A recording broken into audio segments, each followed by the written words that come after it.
আজকে তোমাদের জন্য একটা নতুন রেসিপি, কুমড়োর ছক্কা, এবং বেঙ্গলিতে বলে কুমড়োর টক।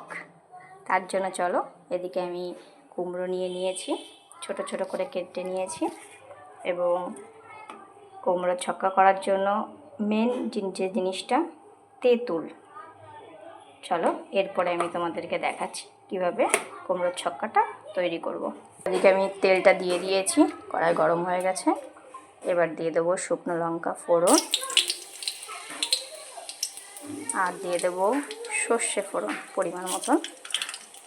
একটু এটা ভাজা ভাজা হোক। এটা আমার ভাজা হয়ে গেছে। এবার দিয়ে দেবো কুমড়ো।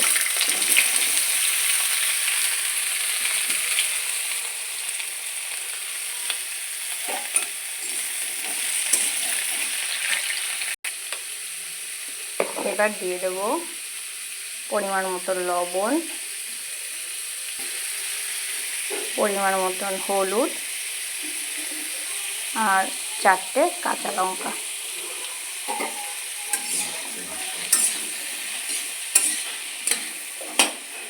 চলো এটা সেদ্ধ হোক, ততক্ষণ একটু ঢাকা দিয়ে দেবো। এদিকে আমার কুমড়োটা সেদ্ধ হচ্ছে। আরেকটা জিনিস তোমাদেরকে দেখিয়ে দিই। এই যে আমি পরিমাণ মতন তেঁতুল নিয়েছি। তেঁতুলটা আমি একটু জলে গুলিয়ে নেব। এই যে আমার তেঁতুল গোলাটা হয়ে গেছে। এইভাবে তেঁতুলটাকে একটু গুলিয়ে নেবেন গাঢ় করে। এদিকে আমার কুমড়োটা ভাজাও হয়ে গেছে, প্লাস সিদ্ধও হয়ে গেছে খুব সুন্দর। এবার আমি দিয়ে দেবো তেঁতুল গোলাটা, তেঁতুল যেটা আমি গুলিয়ে রেখেছিলাম সেটা। এবার আমি দিয়ে দেবো তেঁতুল গোলাটা। এই যে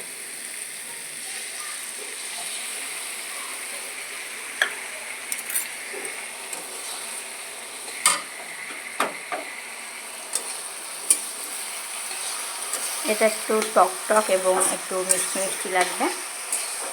খুব টেস্টি একটা খাবার, অবশ্যই আপনারা রান্না করে দেখবেন, খুব সুন্দর টেস্ট হয়।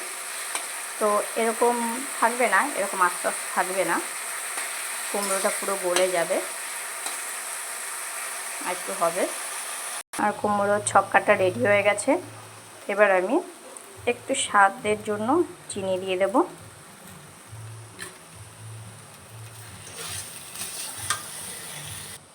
আমার কুমড়োর ছক্কাটা রেডি। বাই ফ্রেন্ড, ভালো থাকবেন, সুস্থ থাকবেন।